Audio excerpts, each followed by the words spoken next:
कल्याण डोंबिवली पाठोपाठ आता मालेगाव महानगरपालिकेचे आयुक्त रवींद्र जाधव यांनी 15 ऑगस्ट स्वातंत्र्य दिवशी शहर परिसरातील सर्व कत्तलखाने, मांस मटण विक्रीची दुकानं बंद ठेवण्याचा आदेश काढला। या आदेशामुळे मांस मच्छी खाणाऱ्या खवय्यांना याबाबत नाराजी व्यक्त केली आहे।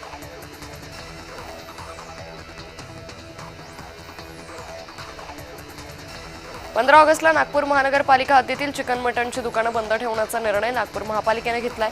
त्याबरोबरच शहरातील सर्व कत्तलखानेही बंद ठेवण्याचे निर्देश पालिकेकडून देण्यात आले।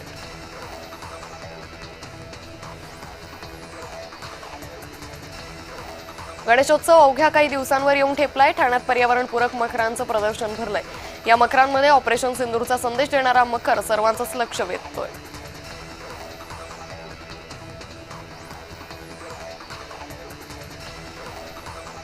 बऱ्याच वर्षांपासून प्रतीक्षेत असलेल्या सोलापूर मुंबई विमानसेवेचा मार्ग अखेर मोकळा झालाय।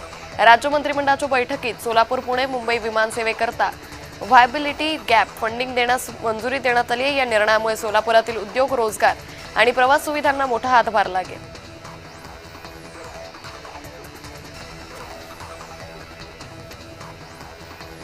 यंदा रक्षाबंधन आणि त्याला जोडून आलेल्या सुट्ट्यांमुळे 8 ते 11 ऑगस्ट दरम्यान एसटी महामंडळाला 137.37 कोटी रुपयांचं उत्पन्न मिळालं। यंदाच्या आर्थिक वर्षातील हे विक्रमी उत्पन्न असल्याची माहिती परिवहन मंत्री प्रताप सरनाईक यांनी दिली।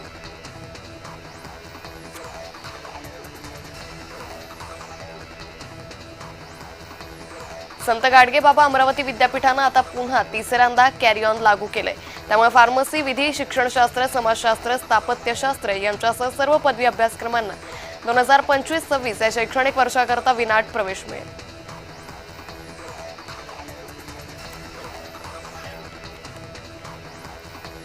नागपूरच्या 12 अल्पसंख्याक समुदायातील नवबौद्ध विद्यार्थ्यांना परदेशात उच्च शिक्षणासाठी जाण्याचा मार्ग अखेर मोकळा झालाय। सर्व विद्यार्थ्यांची शिष्यवृत्ती मंजूर झाली आहे। अल्पसंख्याक आयोगाच्या हस्तक्षेप आणि प्रयत्नामुळे 52 लाखांपासून 1 कोटी रुपयांपर्यंत शिष्यवृत्ती मंजूर झाली आहे।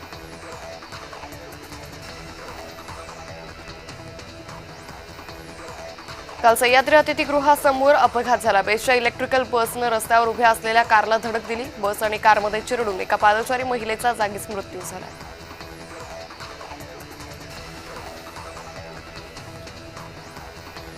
नागपुरात आयुक्तांनी पोलीस लाईन, टाकळी आणि गोरेवाडा कृत्रिम विसर्जन जलकुंडाची पाहणी केली।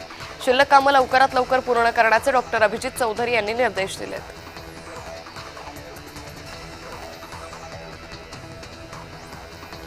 मुंबईच्या भारतीय क्रीडा मंदिराच्या मैदानावर ग्रो गोविंदा स्पर्धा पार पडली। या स्पर्धेत 153 मंडळांनी मानवी मनोरे लावून विश्वविक्रम केलाय।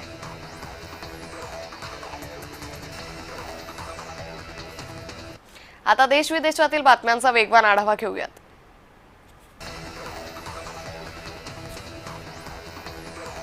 भारतातील पहिली हायड्रोजन ट्रेन सज्ज होते। केंद्रीय रेल्वे मंत्री अश्विनी वैष्णव यांनी हायड्रोजन ट्रेनची पहिली झलक दाखवली। चेन्नई येथील कारखान्यात या ट्रेनचं काम सुरू आहे।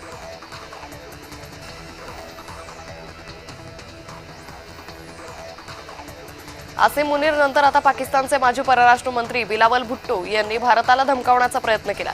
जर भारतानं सिंधू जल करार स्थगित करून ठेवला आणि नदीवर बांध उभारला तर पाकिस्तान पुन्हा भारताविरुद्ध युद्ध पुकारेल असा इशारा बिलावल भुट्टो यांनी दिलाय।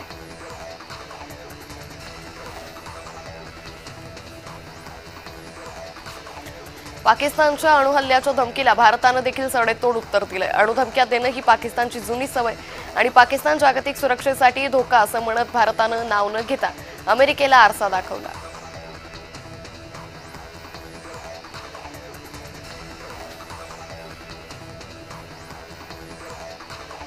पाकिस्ताननं इस्लामाबादमधील भारतीय राजदूतांच्या घरांना होणारा गॅस पुरवठा थांबवला। याशिवाय स्थानिक गॅस सिलेंडर पुरवठादारांनाही भारतीय राजदूतांना सिलेंडर न विकण्याचे निर्देश दिले।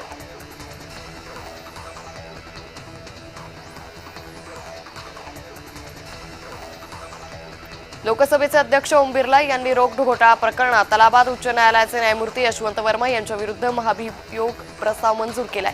या प्रकरणी हायकोर्टातील एक जज आणि एका वकिलाचा समावेश असलेली समिती स्थापन केली आहे।